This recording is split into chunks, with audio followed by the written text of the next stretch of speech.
Uh, but hey, thanks for joining us, everybody, for Buyers Club Live this week. Good to see so many people. Henry Washington, how are you doing today, my friend? I am fantastic. How are you? Doing well, doing well. Where in the world are you? Where are you speaking to us from? I live in Northwest Arkansas, so I'm at my office here in Northwest Arkansas. Nice, nice, awesome.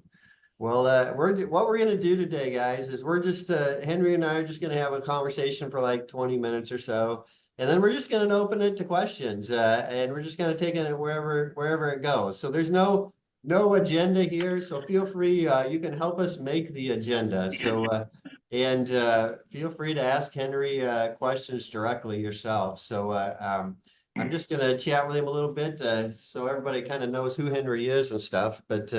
Um, you know, write down your questions or throw something in the chat. So when we get to the Q&A, just jump in. So Henry, how long have you been a real estate investor?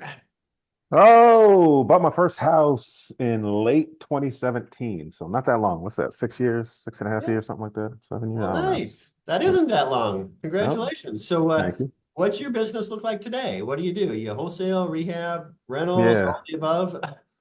yeah, man. My business model's the same now as it was when I first got started. I operate my business like a wholesaler, so that means I focus heavily on marketing and generating leads. I analyze everything. I make offers on most everything. I buy everything that's a deal, and then I sell the ones that I don't want. And so we hold a lot in rental properties. Probably got like 120 some odd rental properties right now.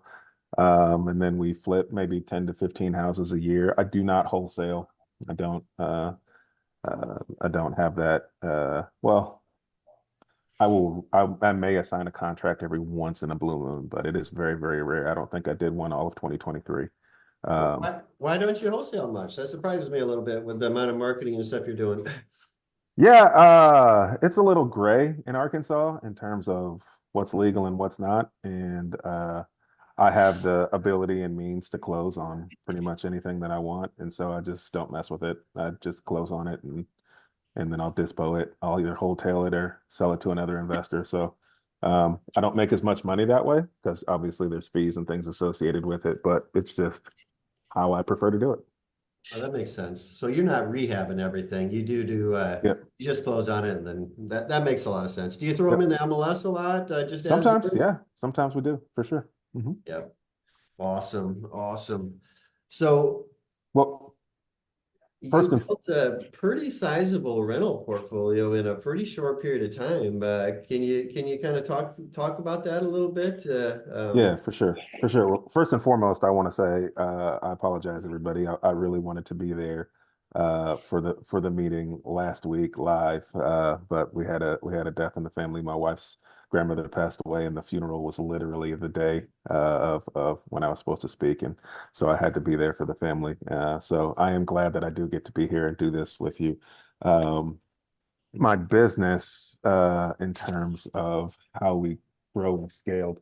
So I'll just kind of tell the story and then you can pick some lessons out of that. So real estate wasn't anything that was on my radar prior to 2017. I didn't know that normal people bought real estate as investments. I just thought rich people and businesses all bought real estate. I didn't know how accessible it was to the everyday person. And um, a series of things started to happen in 2016 that started to open my eyes to the fact that even though I was making good money, I actually didn't have any money. One of those things was that every time I made money, and so my job would pay me a paycheck, I was really, really good at finding a way to spend all of that very quickly. So it doesn't matter how much money you make. If you spend more than that, then you don't have any dollars. In fact, you have negative dollars. And so I was really good at accumulating negative dollars. And as a single male, that is okay. That's a decision you make, right? If I want to spend all my money and then use credit cards, that is a poor financial decision that only impacts myself. But when you get married, what you learn is that those poor financial decisions now don't just impact you, but they impact the person that you're married to. And so we tried to buy a house together after we got married, and the lender politely called me one day and said, Henry, if you want your wife to be able to buy a house, you cannot be on the loan. You are going to hurt her chances at home ownership. It really happened. And so it was kind of a big slap in the face, punch in the gut that made me realize that like I've got to change some things with the way that I handle money. Um, and I hadn't been properly preparing myself. The next wake up call um, came um, when we were having a conversation about our future. My wife and I, new wife at the time, about how we were going to do the things we wanted to do. The young married couple conversation. How many kids do you want to have? And what's your dream house look like? And where do you like to go on vacations? And I was just like doing the math on my fingers and toes. And I'm like, I can't afford any of the things that she wants to do. And so I was like, I got to figure something out. Literally had a panic attack at 3 in the morning and Googled, woke up at 3 in the morning freaking out about money. And so I started to Google, how can I make some extra money? And that's when I found out about bigger pockets and how normal people just buy real estate. And I just thought to myself, if all of these people have figured out how to do this and it's changed their lives, like there's no way that I can't do this. Like they're no smarter than me. I'm no smarter than them. Like I got to be able to figure out how to do this. And I just has always had interest in real estate on the retail side. Like I loved looking at houses and I was like, this just seems like a perfect fit. And so I made a decision at 3 in the morning that I was going to figure out how to be a successful real estate investor. Like literally, that's what I said. I'm going to figure out how to be a successful real estate investor. And so I woke up the next morning, talked to a friend of mine who was in real estate and said, help me figure this out. She brought me a box of books. She said, read one of these books. If you read one of these books, I'll help you. And I said, okay. And so I just reached in there and I grabbed the first book that the title looked remotely familiar. I had no clue what any of them were about, but I just grabbed one book. What book did I grab, y'all? Rich Dad Poor Dad. Absolutely. It's the only one that the title looked familiar. I had no clue what it was going to be about. I literally no clue. Read Rich Dad Poor Dad, and then like everybody else here, realized that I had been doing everything in life about money wrong, and so uh, started to make some changes in terms of saving our money instead of spending our money, um, and then I started going to every real estate meetup I could go to, not because like I was like real estate meetups are valuable. I just wanted to be there because people were doing this. And I was like, if I can be around the people that are doing it, then I'll learn something by osmosis. And so I went to every real estate meetup that I could, and I started to build relationships. All this was preparing me for my first deal.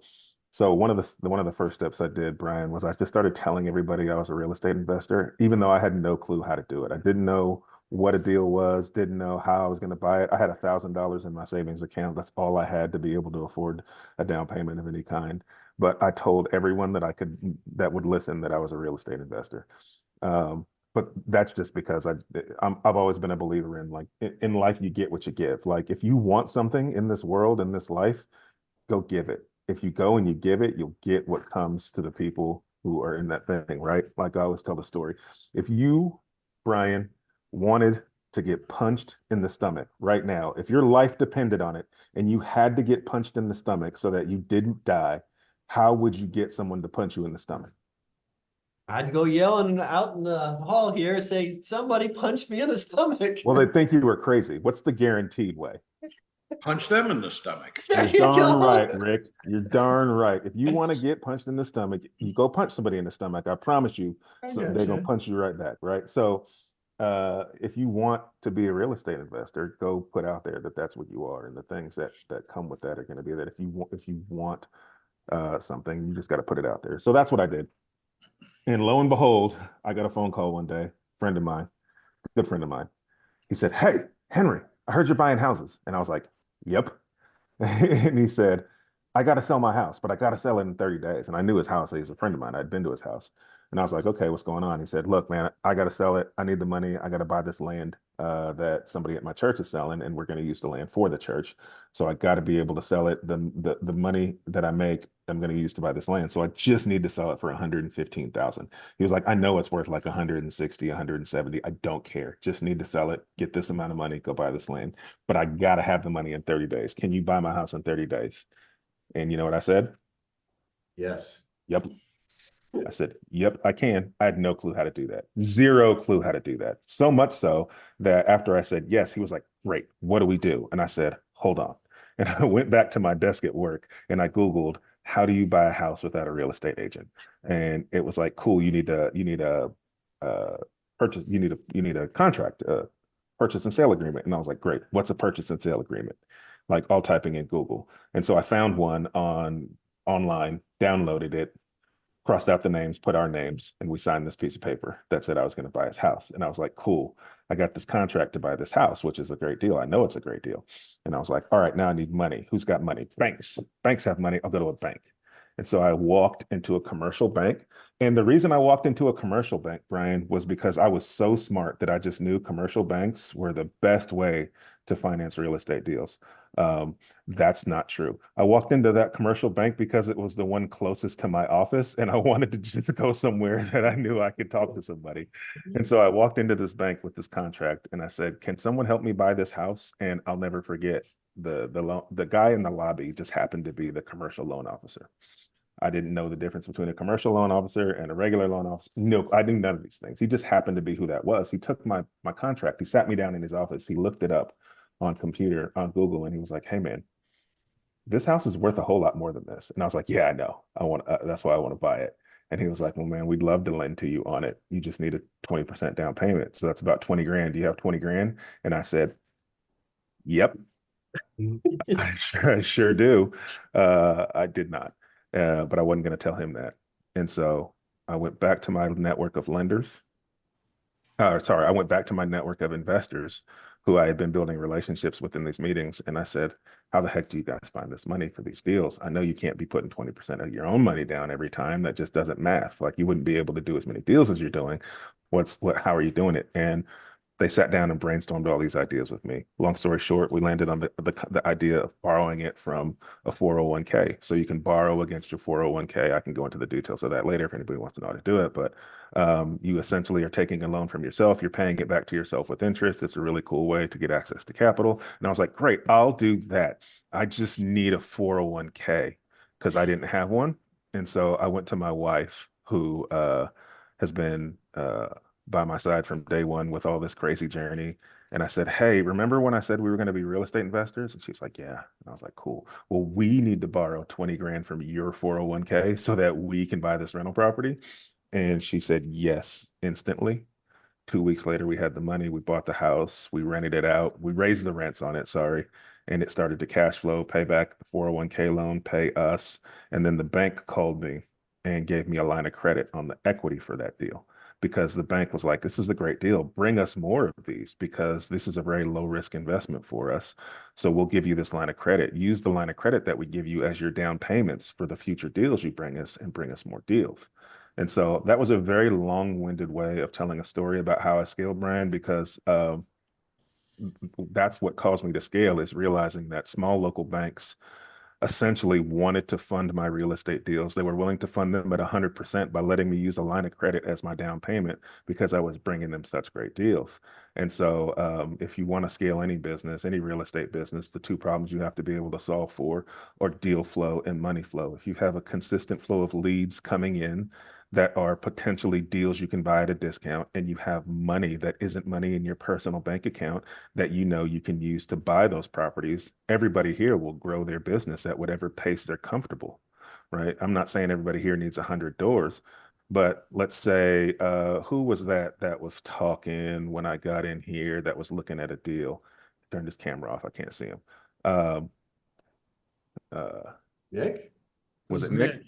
Yeah. Nick, right, Nick. So if I called you tomorrow and said, hey, I got a seller, you're in St. Louis, right?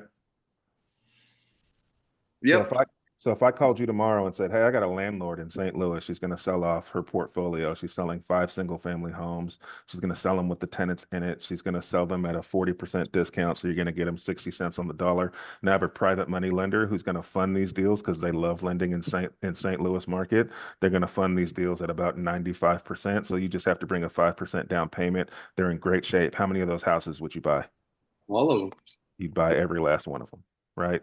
So if you can solve for deal flow and you can solve for money flow, you'll grow your business at your pace. And what I learned through working with that small bank was I had solved for money flow. I had a bank who was going to fund 100% as long as I could use that line of credit as the down payment. So I just had to solve for deal flow. So that's when I started operating my business like a wholesaler to generate the leads. And then everything that was a good deal, I would just buy because I had a bank willing to fund it. And I started to go build relationships with other local banks and get similar setups so that I could just fund my deals with very little money out of my pocket and then sell everything that I didn't want. Awesome. That's an awesome story, Henry. Got a lot of takeaways there, but I kind of want to just keep going. You talk about deal flow. Everybody's always curious about deal flow. What are you doing to create deal flow? I have super secret sauce that nobody else knows about and that generates all these leads that no one is aware of. And then that's how I do the same thing everybody else does, Brian. It's all the cool part about real estate is it's not new, Brian. Like the things that I do to generate leads and the things that I do to build my real estate business, I didn't make up any of them. I just learned them and got good at them. But what's super cool about that is that whatever marketing strategy you guys decide to go with, um, I can guarantee you one thing, it probably works. It probably worked before you were born, and it will continue to work when you're gone. This is not new. What matters is, are you going to do it consistently enough for it to actually yield the results you're looking for? Are you going to do it long enough? And are you going to fund it appropriately? If you can do any strategy with consistency and do it long enough and fund it properly, it will yield you results. And so, how I find most of my deals right now, Brian, I think the majority of my deals right now are coming from direct mail. We do some pay per click. We do some, I've got billboards running. I've got radio ads running. I've got, um, and then I do a lot. We're doing on-market offers as well. It's a great time to make offers on on-market deals. We can talk about that as well. It's a pretty unique time for that right now. So we're making offers on on-market properties.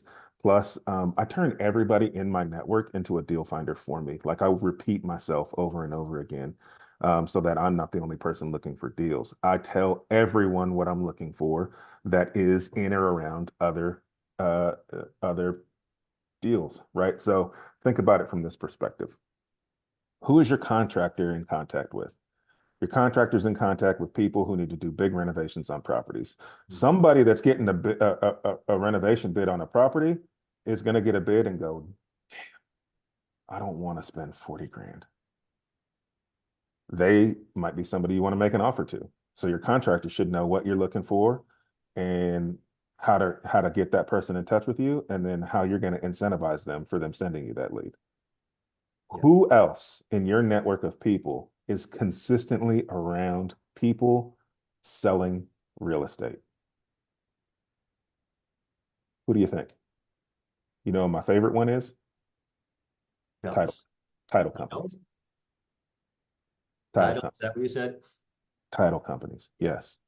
Yeah. Literally every real estate transaction ever goes through a title company. They see every sale. So they're around every seller. So tell your title company what you're looking for. If there is a real estate investor selling off their portfolio because they're retiring, they probably only use one title agent. They probably use the same one every single time. And that title agent now knows that this person's selling off their portfolio. So if you build that relationship with the title company and say, hey, if you've got any landlords looking to sell, give them my number. Tell them to reach out to me. I want to connect with them. I've bought several deals from relationships that have come to me through my title company who said, hey, so and so is an old investor. He's been doing it for years. He's looking to retire, man. I'm going to give you his phone number. Y'all connect.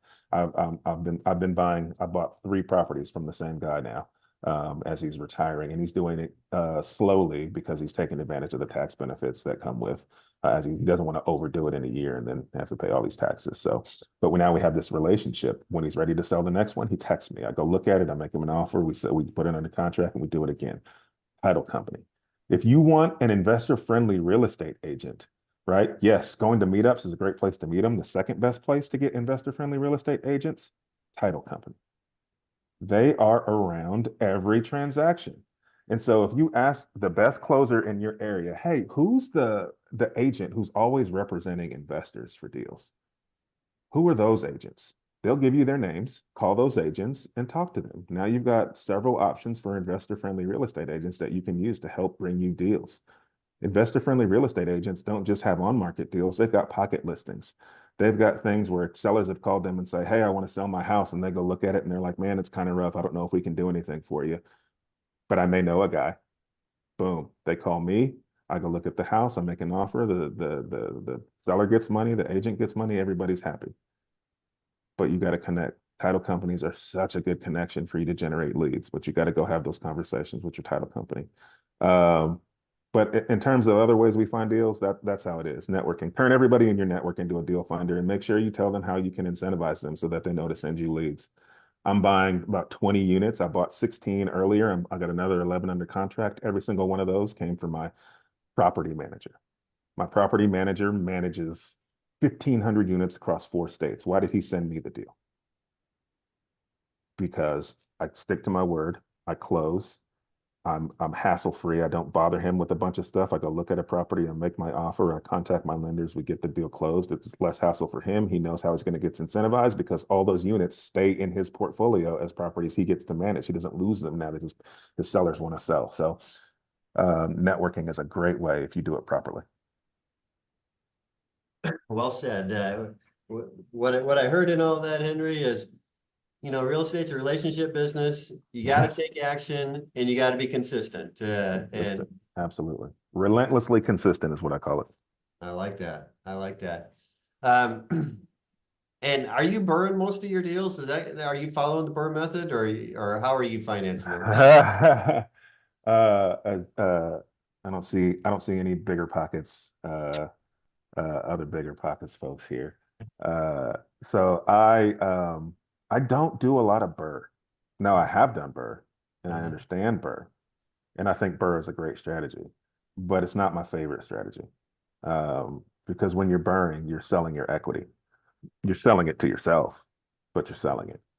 And so if you're refinancing a deal and you're pulling all the cash out, what's happening is 2 things. You're getting a new loan at a higher amount.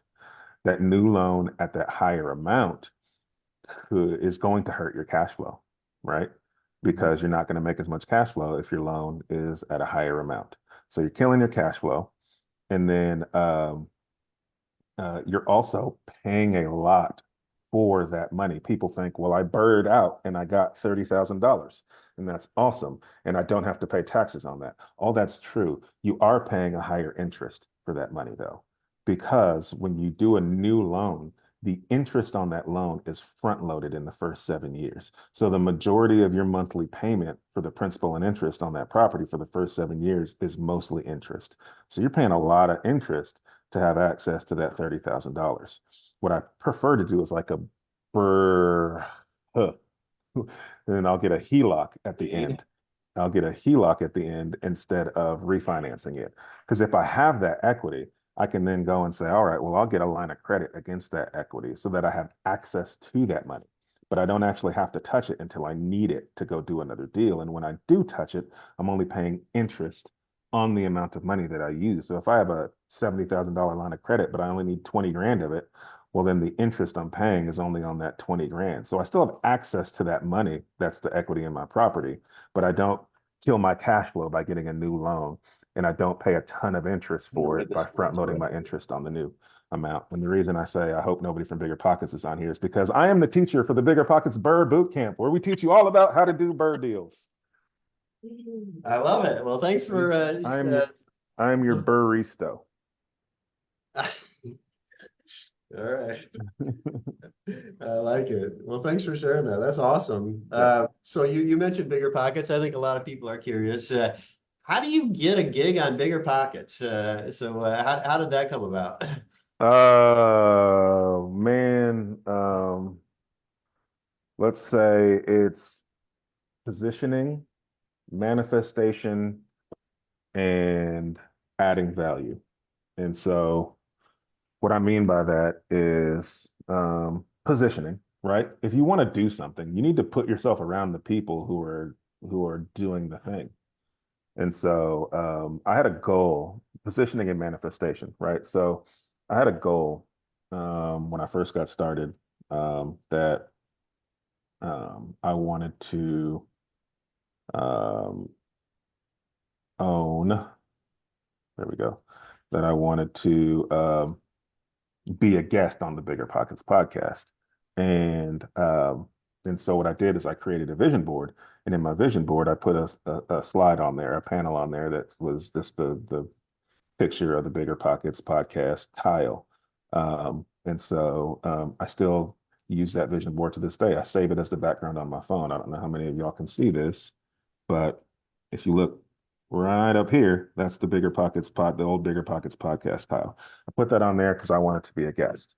And so I went to the Bigger Pockets conference, the very first one they had, and I did something so brilliant, Brian, because I'm so smart. I screwed up, got the dates wrong, and ended up at the conference a whole 24 hours early. So I was there a whole day before it was supposed to start. I just had the dates wrong.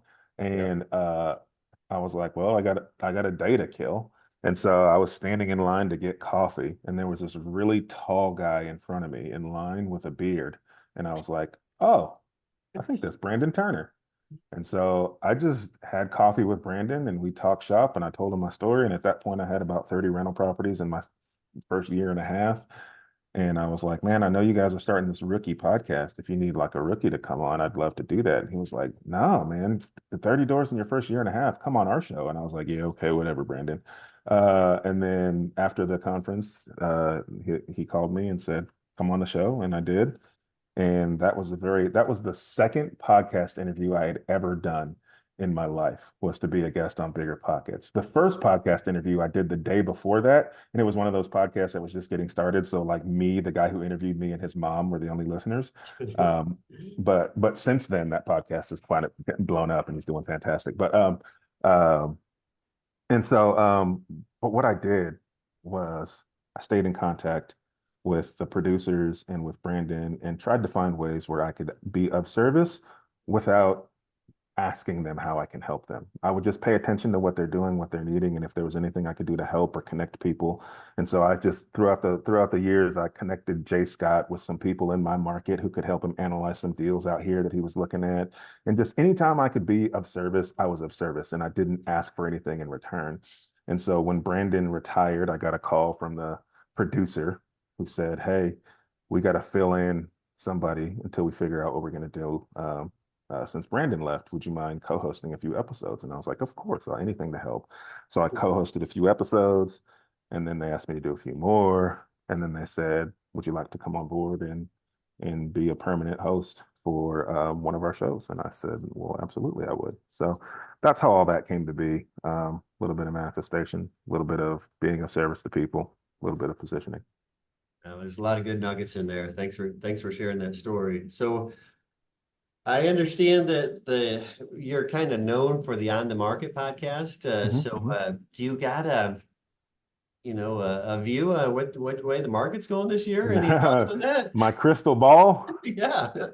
Uh, I don't have any more information than any of you guys have. I'll give you, I mean, I'll tell you my thoughts. So, prior to the Fed announcing that they were planning to lower rates 3 times, my assumption was that at some point rates will come down. Maybe it'll be 6 months, maybe it'll be a year, maybe it'll be 3 years, maybe it'll be 5 years. But we know that real estate is cyclical. And so at some point, those rates come back down. What I was banking on and what I have been banking on is the fact that people think that interest rates are high right now. Like, doesn't matter if they are or if they're not, people think they are.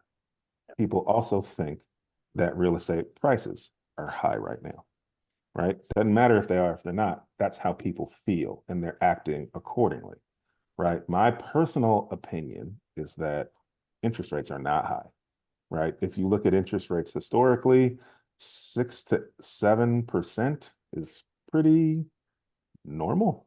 Yeah. Like in our healthiest real estate markets, interest rates were between 6 and 7%, right? My parents paid like 17% when they bought a house, right? You know, what we don't want, like nobody wants 2% interest rates again, like we do in theory. But if we get down to 2% interest rates, that means something terrible is happening in the world. Something crazy is going on that the government feels like they need to pull that lever. Like, I don't want that, right? So interest rates are fairly normal. Um, what else? Prices are high. Prices are high, yes, if you think about it linearly, like in comparison to what they were a year ago, 5 years ago, yeah, they're high. But if you look forward, and now that we know, based on what the Fed said, we don't know because they haven't done it yet, but the Fed has said they're going to lower rates 3 times. And so if they do that and they lower rates 3 times, people feel like the rates are going to be lower.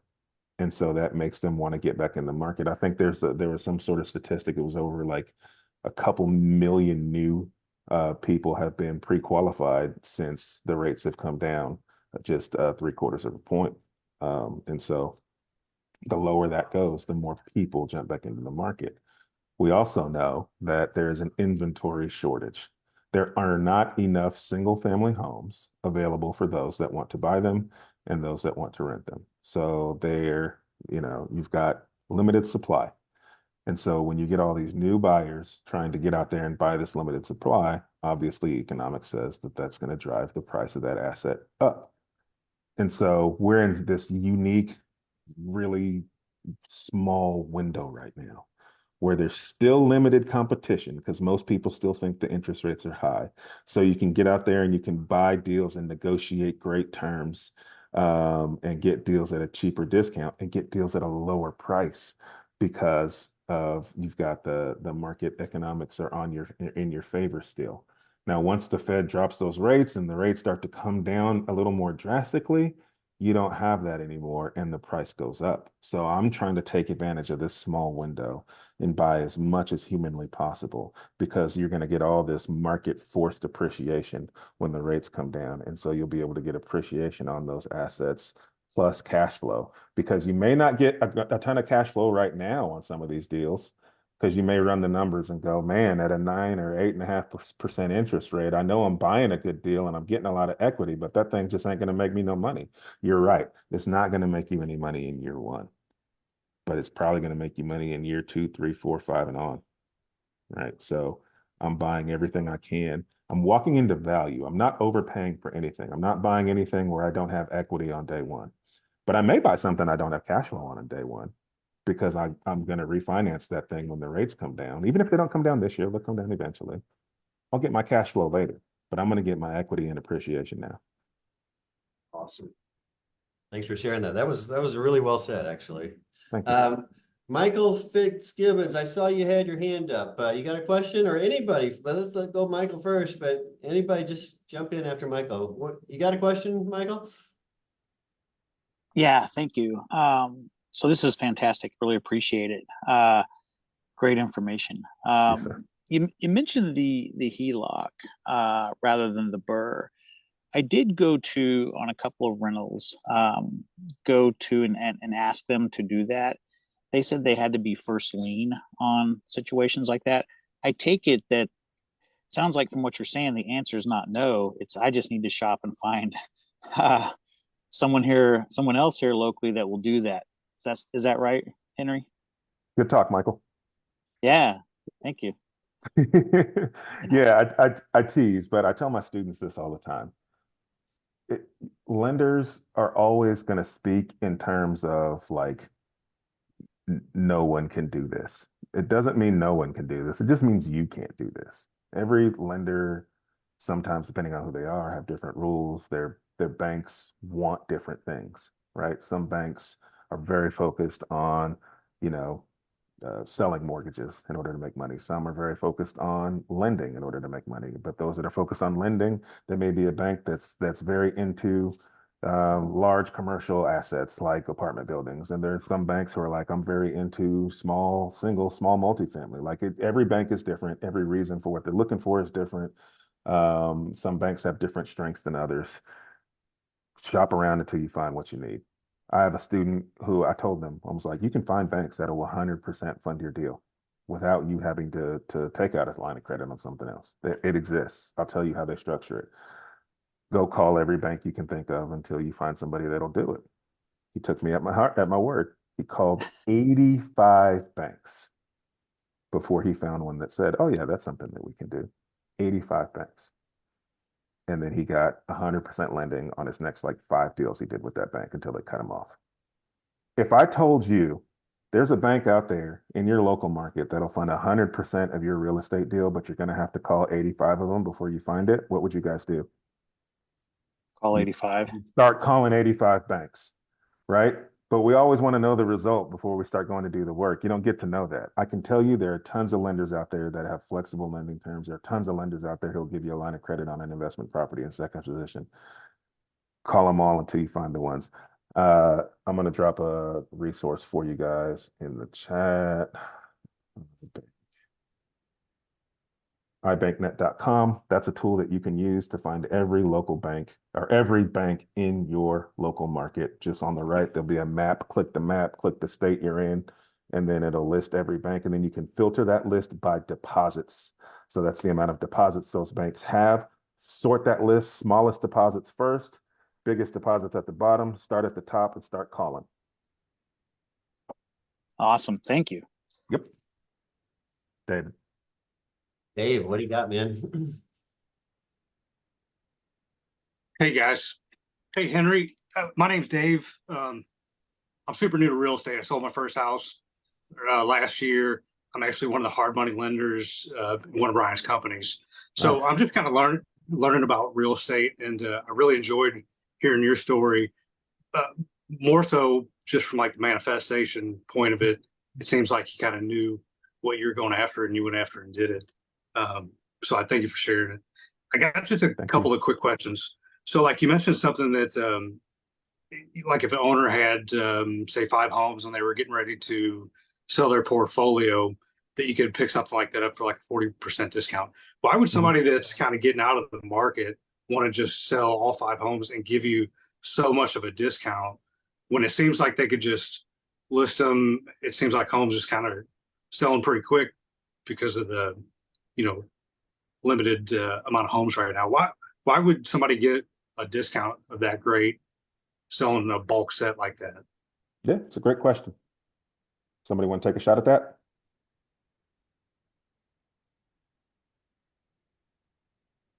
No, you guys shy? Everybody's quiet? They just want out. They want a fast solution, something convenient. Don't want to deal with it. Don't want to find 5 agents or 1 agent, depending upon where the 5 houses are. Yep. They just want a quick solution. Yep. So in that There's scenario. likely some repairs. Absolutely. Don't So want in to that, bother their tenants. yeah, exactly. That's a big one. That's a big one. So in that scenario, David, which is a hypothetical situation, but can be very real. Yeah. I found that landlords who are wanting to sell off their properties, it's typically something hits them and then they're just ready to be done, right? It's like one day they get a call from a tenant and they realize, "God, I am 70. I am not dealing with this anymore. Like, I just don't want to." And so now they're mentally done. And so they've got a couple of options, right? They can go call an agent, and that agent can come and look at every single property and give them a list of all the things that they need to do to get those things ready to go to market. And then that have to coordinate with their property manager and the tenants to get people in and out of there for showings. And your average days on market right now is somewhere above 30 days on market. And they get in there. They might get 1 or 2 of them under contract, but typically anybody that wants to buy it's going to want to make sure that they take possession of that property and make sure that it's vacant when they get it. And so now the landlord's got to worry about, I got to put out these tenants. How long is it going to take me to put out the tenants? Is some of them on a lease? If they're on a lease, I need to make sure their leases, I got to wait till their lease is up. If they're not on a lease, then I got to give this one 30 days notice, and I got to give this one 30 days notice, but I can't give that one 30 days notice until 2 weeks from now. And so like, there's just a lot that plays into that. Or Henry said he'll just buy them right now at this price and I can be done. That sounds nice. So to play on that, that all sounds reasonable, and I can see like, if you're going to hustle up a deal, I'm buying wholesale, so I want a discount on all the properties. I've kind of thought about like getting into real estate. I'm on all these calls and learning and whatnot, but it seems like going and buying one house here and another house there and another house there could kind of be a pain in the ass. Wouldn't it be better to find like an apartment building or something that has multiple doors where you could, you're taking a bigger financial risk buying it all, but it seems like it would be better to buy like a place that has 10 doors instead of just trying to find 10 separate houses in 10 different neighborhoods. Would Can you it? speak on that? Would it? I don't know. What do you want? Well, I don't know what I want yet because There we I'm go. real That's estate. the problem we need to solve, right? So that's the problem we need to solve. I can't answer that question for you, right? Yeah. So what I can tell you is that if you're looking at strategy when you're starting out, right? I tell my students, you want to pick the strategy that where your financial goals meet your warm and fuzzies, right? Okay. And what I mean by that is you should have a financial goal, right? You're doing this for a reason. You want to make some money. There needs to be some level of goal. Maybe it's an amount of money per month you're trying to get to off passive income.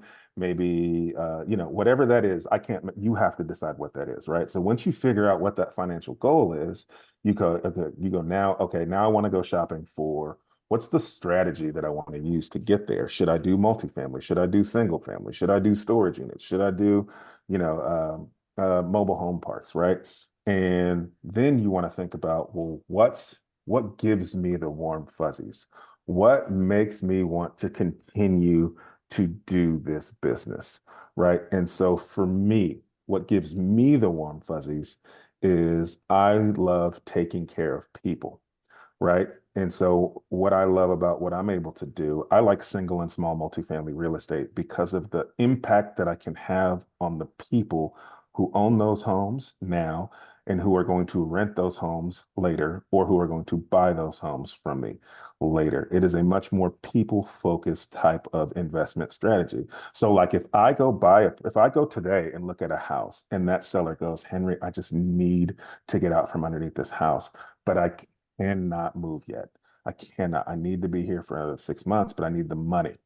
So what can we do? I can work out a scenario where I buy that house from that person and allow that person to live in that house for 6 months without having me to pay me anything so that they can take care of whatever it needs to take care of. I still own that asset and then I can take care of that seller. I can take care of people better with this financial strategy. When I start looking at things like apartment buildings are less people focused. It is a very P&L driven, like it's about the numbers, profit and loss. How can I decrease expenses and increase revenue so that this thing makes sense on paper? And I'm just like, that doesn't give me the warm fuzzies. It just doesn't. Yes, it can be more financially beneficial. Yes, it can be less of a headache from that perspective. Yes, you can sometimes own a multifamily with just the same amount of effort it takes to do something single family. I understand all of those things, but it doesn't make me feel good. I can take care of people with single family and small multifamily real estate. It makes me feel good and it helps me hit my financial goals. And so no matter what, I know I'm going to go down this path. It's not going to tire me out. I'm going to enjoy doing it day in and day out and I can keep it up. Some people are way more focused on the numbers. Some people love, like accountants, they love numbers, right? Accountants should go buy multifamily. It's all about the numbers. It makes them feel good, right? So figure out the thing. Some people, like I have a student who, um, wants to do rent by the room because they want to be able to provide housing to people who are in abusive relationships. Like that makes them feel good. And so they're going to do strategies where they buy a single family and they convert the rooms and then offer housing to people who are coming out of abused relationships. Right. So it's just, what's the thing that makes you feel good? Cross that with the thing that's going to make you money. That's the strategy I'd tell you to pick. Man, I really appreciate that answer, like being more people focused. I'm in the automotive business. I fix hail damaged cars. So when somebody rolls up in their brand new car and it's got 1,000 hail dents on it, I know that I can fix that for them. And I know that I'm their best option because of my skill level. So it makes me feel good to be able to work on their car, man. So that that was probably the best real estate answer I've heard from anybody ever. So I appreciate that. Thank you, Henry, sir. if I can just ask you just a couple more questions. You mentioned that you do a lot of ads. So you do Mhm. newspaper, radio, things like that, mailers. Who Mhm. writes your copy? The reason being is because I'm taking some copywriting classes and I'm just kind of interested more on the ad side. I sold my house last year and I decided to sell literally everything I own. So I got on Marketplace, I got on eBay, and I actually sold my house almost exactly how you described. I sold the Yep. house and moved out for 6 months. Yep. And I became like just a master seller, but it was more so fulfilling a need that people had Yep. by selling them my stuff what they wanted. It just gave me the warm and fuzzies. Yep. So how do you do your copywriting for If these you, ads? if you didn't know anything about paintless dent repair, right, and you wanted to go learn how to do it in the next 30 days, what would you do? I would go find out the best guy that I could find and hire him as a coach to teach him how to do PDR. Cool. So if you want to do radio ads and have a radio ad that has the best copy, what would you do? I guess I'd have to go to a radio station and That's one way.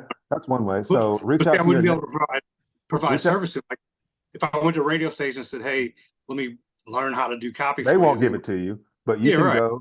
go to your investment meetups and start asking people who's doing radio ads.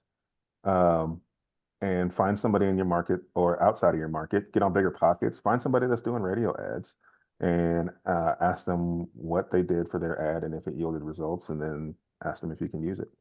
My So radio ad copy came from a guy right in St. Louis. for real, right on. Good friend of mine who used to run radio ads in St. Louis. And I said, hey, would you mind sharing me your radio ad copy that worked? And he said, yep, here you go. And I said, okay. And I called my radio station and I went down there and we picked a few and I read them. What do you do for your mailers, like your flyers and things like Don't that? overthink it. Don't overthink it. Keep it simple. I mean, do you write those personally, or do you hire like a? My mail says, hi, my name is Henry. I'd like to buy your house at 123 Main Street. I'll buy it as is. We'll pay cash. We'll close when you want to. Here's my phone number. Here's my website. I want to sell you my house right now. I don't even have one. Give it to me. I'll take it. Hey, I just got just a couple more things for you. So how do you make a vision board on your phone like that? I know this is off topic, but Canva. Okay, cool. Man, I appreciate it, Henry. I got one more thing. So I was looking on these government sites because I'm all from all my eBay and in Marketplace, and I came across a foreclosure site. So like St. Charles, the market's real hot right now, but all the people on this call, they can't really find deals. So I got on this government website to bump me to this HUDforeclose.com. So I'm looking on here and there's all these, there's about 1,000, I'm sorry, there's about 100 homes for sale. Some of them are lots, some are condos, but some of them are single families. Like there's one right here in O'Fallon, 3-bed, 2-bath, 2 square feet, 144,000, looks like a nice home. Some of these houses are as low as like 10 G's on some of them, you know, the ones that are a little rough. Can you go on some of these websites and buy these like foreclosed homes? Like there's got to be some sort of hustle behind this. Yeah, I would tell you, you guys, I tell my students, the easier it is for you to find a deal, the less likely that deal is actually a deal. Gotcha. Right. So if you just got on your computer, did a little bit of clicking around and found some leads, and you think you're going to get a good deal from it, the chances are you're probably not. Why? Because everybody who wants a good deal is doing what you're doing. And so what you're probably looking at are houses that seasoned investors have already looked at and passed on. So why did a seasoned investor look at it and pass on it? Because if it was a good deal and somebody saw it that was seasoned along, like, because you didn't hit some like website magic hole that nobody else has been through, right? Other people have been there and they didn't buy these assets. So I would look long and hard at something like that you just clicked into randomly and found, because the chance that a more seasoned investor than you already saw this and didn't buy it is pretty high, which means you got to be super, super smart with your diligence and make sure you're not buying something that maybe somebody else saw and passed on. Now, I'm not saying they can't be deals. They probably could be, but just do that with caution. I would focus more, like everybody who's getting into the game, the first thing they want to do is look at a list of pre-foreclosures. Yeah. Which means everybody's already seen them. I would tell you to go figure out how to pull your own marketing list and start marketing to your own list. It's a less risky way for you to get into the game because everybody's looking at that pre-foreclosure list, which means either you're going to pay more than what it's saying because everybody's going to bid it up, or there's a problem with it.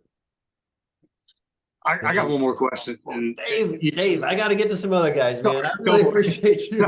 I can talk to Henry all day. I'm sorry to I know monopolize you your time, can. brother. I appreciate your time. Thank you for the Thank you, Dave. lesson. Yeah, I'm gonna hop on. Great questions, Dave. I appreciate it. Corey, what do you got, my man? I was just, hey Henry, how's it going? Good. I was just curious more on that HELOC question. So, like, I understand the Burr method very well, but this intrigued me a little bit. You know how you said that. So, who's the first lien holder on that? And then, what are you doing when you HELOC out? Is that same bank providing that HELOC? Could you provide a bit more information on that? Yeah, for sure. Yeah, your HELOC is going to be in second position.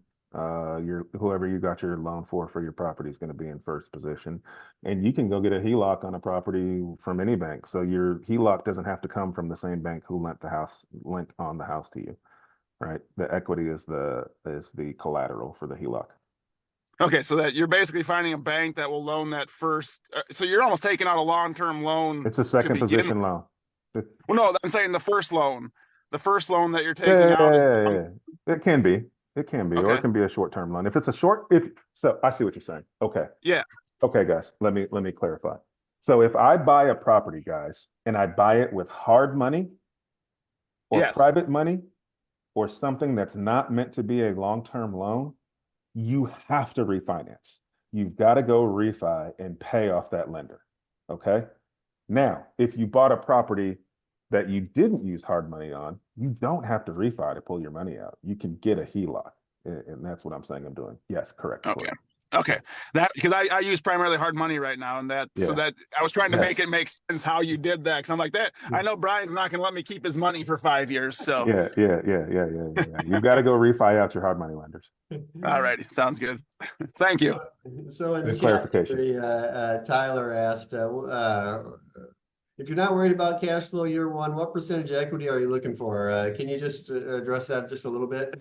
Yeah, for sure. So said differently, guys, I'm not buying a bad deal that's never going to cash flow. So what I'm looking at is I'm adapting with the market. And so prior to the interest rates going up, would I buy a deal that's not going to get me the cash flow I want? No, because I can get both. 2 years ago, I could get both. I could get cash flow and appreciation every single time. So I'm not going to buy a deal without both. Now the market's a little different, right? And I can still get really good deals. The interest rate sometimes is going to kill that cash flow.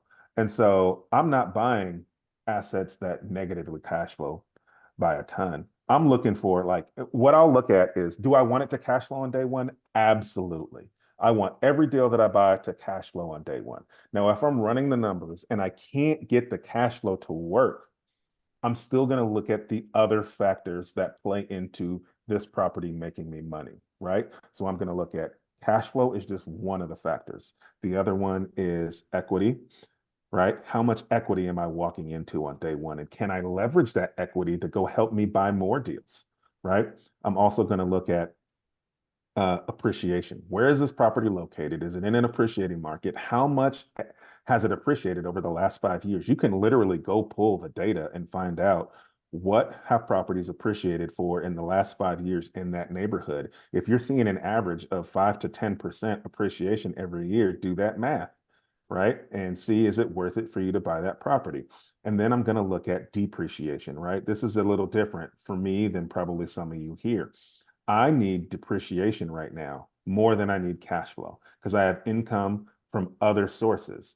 I have income from flips, short-term capital gains. I have income from coaching and teaching, self-employment taxes, all these things, right? And so I have the big tax bills that I have to be able to offset. And so when I buy a single family home and I'm looking at, well, this doesn't give me $200 a month cash flow, so I probably shouldn't buy it.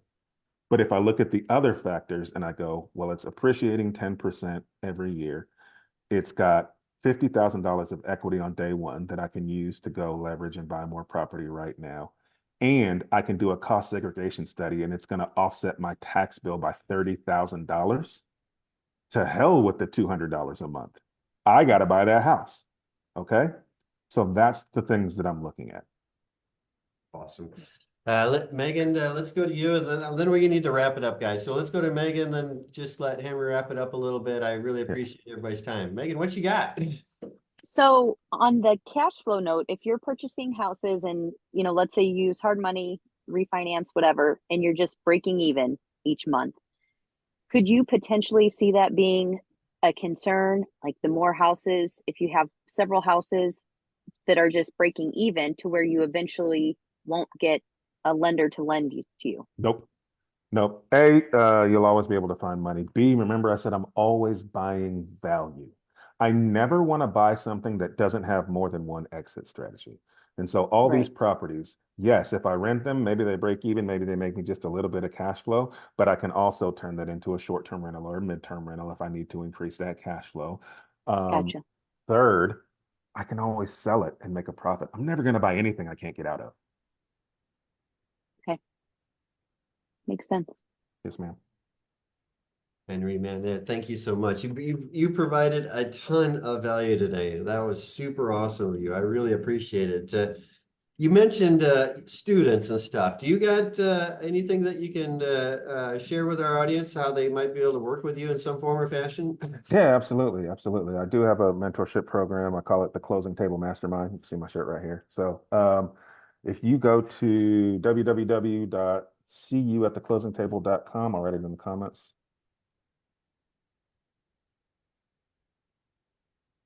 You can apply to join my mentorship program, and we will get somebody in contact with you to talk to you about it and working with us. But yeah, I meet with my mentees every week. We've got people doing deals all over the country. Got some people doing some deals right there in St. Louis. It's pretty cool. It's a lot of fun. But we provide lots of resources. I share a lot of my lenders and lending resources. I share literally everything that I have with my students. It's super fun. Awesome. And obviously you're on Bigger Pockets. Any other socials that people can follow you on?